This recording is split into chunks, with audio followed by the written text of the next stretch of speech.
I'm really looking forward to share with you my experiences after 7 years as the head of the Emancipation Affairs Unit for the Flemish government. I hope I can inspire you with some lessons learned, and I'm looking forward to hear from your experiences. I made a presentation. On this slide, this is a perfect image of diversity. I hope you can see it well. A cat, a lot of dogs. Can you imagine how this cat is feeling? Imagine you were that cat. How would you be feeling? I'm sure you already experienced a situation where you were that cat. Perhaps you were the only woman in the management board. Perhaps you were the only father bringing the children to school. Perhaps you were the only person without a university degree between a group of graduates. What were you feeling? Perhaps you felt a little bit afraid, a little bit uncomfortable, a little bit different. I think back to an incident when I was younger. After a football match, I joined my brother and his friends, and at the very moment I joined the group, the discussion stopped. I felt like that cat. I felt uncomfortable.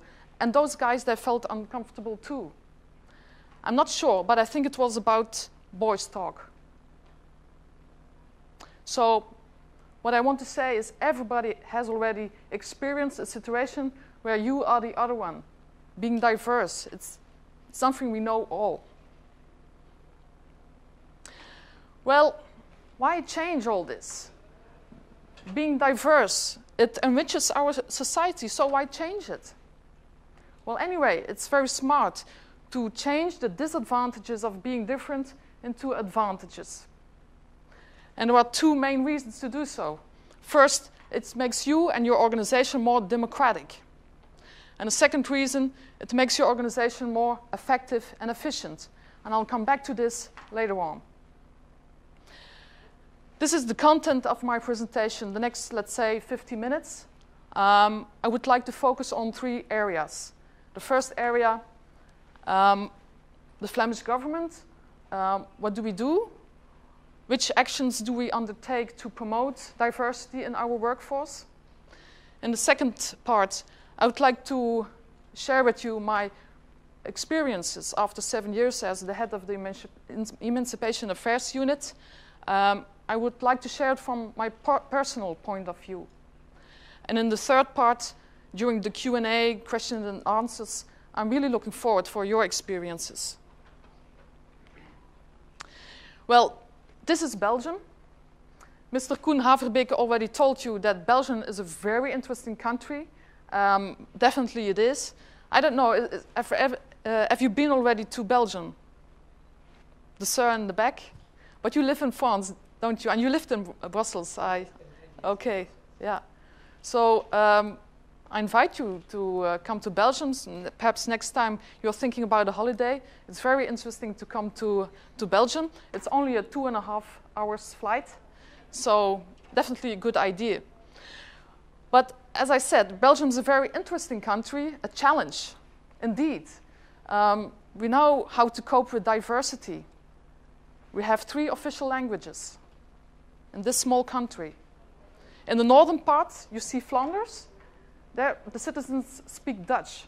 For me, example, my mother tongue is Dutch. I don't know if you know how it sounds. Nu zal ik iets zeggen in het Nederlands en ik ben heel zeker dat je er niks van verstaat, behalve meneer Koen Haverbeke en mijn vrouw Anna van Puimbroek. Well, I was telling how great you all are. Well, it was something different, no? So we have 3 official languages. Another example, how many governments do you think we have in this small country? Just guess. 4, even more. 6. We have 6 governments. So our ministers in charge, they have a big challenge. They have to cope with a lot of diversity. We manage. Sometimes it's difficult, but we manage. And we are also proud that our prime minister is the first person, the first prime minister worldwide who's being openly gay. And he also has Italian roots. So Belgium is a very interesting country. In the northern part, you see Flanders. People speak Dutch. Flanders has its own government and its own administration. And today I'm going to share with you the case of diversity in the workforce of the Flemish government. In the middle of the map, you see a small dot. It's Brussels. It's the capital. I'm based in Brussels. This is the building where I'm working. So next time you come to Belgium, give me a call and we can have lunch together. I'm really looking forward to that. Some facts and figures about our organization. Our number of staff, 44,000. We have some 70 entities, departments. We are spread throughout Flanders. Some examples of departments: education, culture, innovation, agriculture, work, sport, media, public governments. The federal government, the government of Belgium, the federal government has other competencies like defense, justice, and so on. I hope you can see the picture. It's a portrait of the Flemish ministers. And you can see my boss. He's the fourth person from the left, the person with the blue tie. I hope you can see him. It's Minister Geert Bourgeois, and he's responsible for the civil service.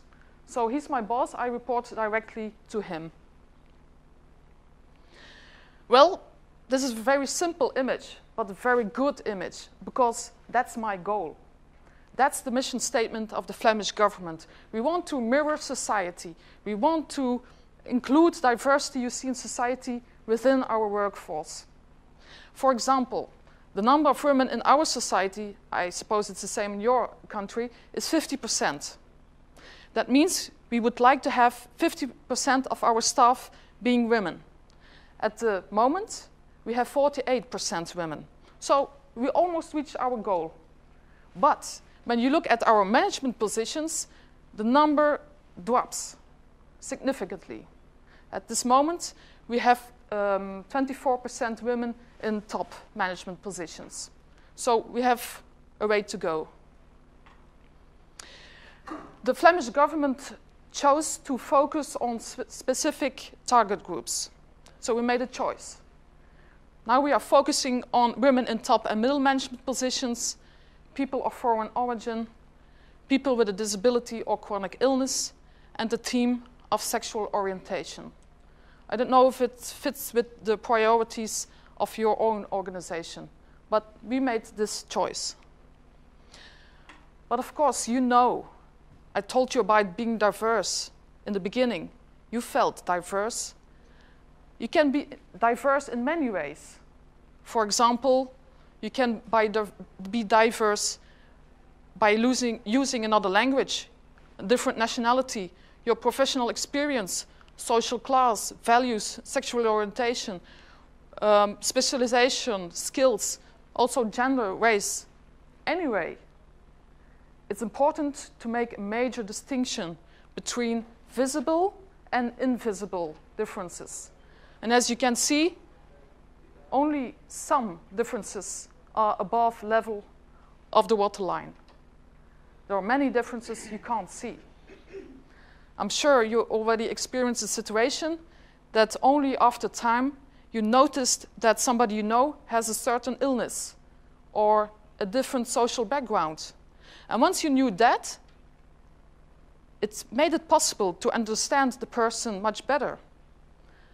You understand why he or she is thinking or feeling the way he or she does. Looking at society, looking at people from a perspective of diversity helps you to understand human interaction much better. So it's very interesting.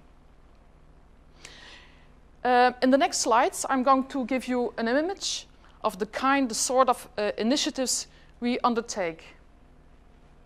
Meet my colleagues. My colleague, Hugh, originally from Ghana. He has a technical position. And my other colleague, André, he's an ICT officer. As you can see, probably, I hope you can see, he talks with his hands. He's deaf. He uses sign language. These two colleagues and many others take the lead in our poster campaign. The goal of this campaign, there are two goals. The first goal, we want to show that being diverse is positively valued within by our organization. And the second goal, we want to show that we already have a lot of diverse staff and that it's something normal. Anyway, it should be.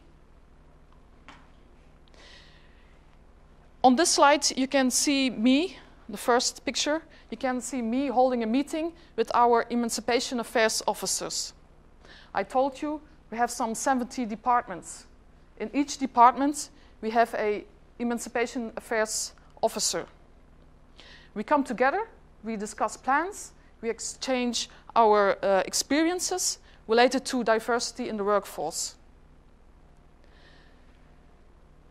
Here you can see a picture of a debate we organized on the International Women's Day. Each year, the 8th of March, there is the International Women's Day. Each year, we organize a debate related to the issue of diversity in management positions. We empower women, we bring them together, we give them energy to move on. And here you can see an image of a training session. I told you 70 departments. We have a lot of human resources professionals. And we come together during a training. And during this training, we discussed a specific topic. Namely, the case, imagine a member of staff comes to you. Imagine you are such a human resources professional. A colleague, a member of staff comes to you with a problem related to his or her sexual orientation. How do you cope with this situation? I'll give you an example of a true story we discussed during this session. And we exchanged our thoughts and our experiences, and we advised each other how should we deal with this situation. What was the situation? Situation, a true story, of a young guy working in a male team. Within this team, there was a quite macho atmosphere. But he's afraid to tell he's a gay person. And he chooses to tell about his imaginary girlfriend. But in fact, he suffers. He suffers of lying all the time about his so-called girlfriend, and he doesn't feel the energy, he doesn't have the courage to tell he's a gay person. Well, he's thinking to leave the organization. And that's a pity, because he's a really good, valuable member of staff. But this person comes to you. You're a human resources professional. How do you cope with this situation? How are you going to tackle this problem? How are you going to change the culture in this team? We came together, we exchanged experiences, and we found a solution. And if you are interested, you can ask me in the third part during the Q&A how we solved the situation. Well, what do we do? It's not enough to organize events. It's not enough to launch poster campaigns. You must be active in several areas. And I'll give you the examples of the areas we've chosen for the Flemish government. And I'm sure there are other areas, but just this as an example, which perhaps can be inspiring. First, regulation. Kari already told something about the discussion about quota. We chose to install this rule. I'll give you an example of one of those rules. In case there are two candidates after a selection procedure which are equally qualified, and you have a woman and a man, then you have to choose the woman. Because they are, at this moment, they are underrepresented. And we chose to formulate a target of 33%, and we want to reach this target by the end of 2015. So it's a regulation, a rule in our organization. So this is an example of a new regulation, but perhaps it's necessary to change an existing regulation. As I told you already, we are working with targets. I think it's something in between nothing and quota. And perhaps it can be something interesting for your organization or your government as well. We are not working with quota. But for each target group we are focusing on, we have specific targets. For example, women in top management positions, our target is 33% by the end of 2015, so we have some years to go. You have to change your infrastructure. I already gave you the idea of the emancipation of officers. It's good to work with annual diversity plans. And I think it's also very important, from my experience, from my point of view, to implement the diversity plans and targets in the targets of your management. You have to integrate it in the annual evaluation system. That works quite well. For example, each manager, each top manager, the boss of each department, has to figure out what will be the goal for his or her department by the end of 2015. It must relate to the general target. At the end of the year, his or her boss, the minister in charge, will ask, okay, what's your result? What did you do to promote the number of women in top management positions, the number of staff of foreign descent, and so on? Okay, another thing we do is offering financial support. Now we are talking about the group of people with a disability or people with a chronic illness. I must stress that not all people with a disability or chronic illness have a lower level of performance. Of course, not all of them, but some do. And we chose as a Flemish government that it's important to give these people also a place in society. Of course, we are not a social welfare department. At the end of the day, the job needs to be done. But to a certain amount, we choose to give these people also a job. So in case you hire a person with a disability or chronic illness, and in case that person has a reduced level of performance, you can receive a certain amount of subsidy. So my unit gives a certain amount of subsidies related to the level of performance of the person we are talking.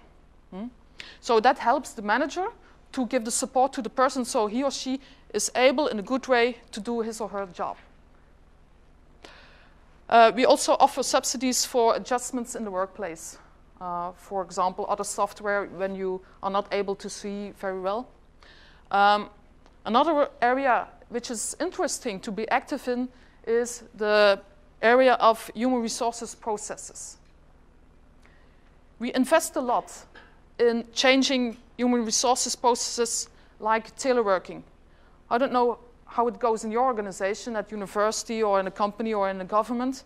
I don't know about your organization, but in the Flemish government, everybody has the opportunity to work at home at least one day a week, and to a maximum of 3 days a week.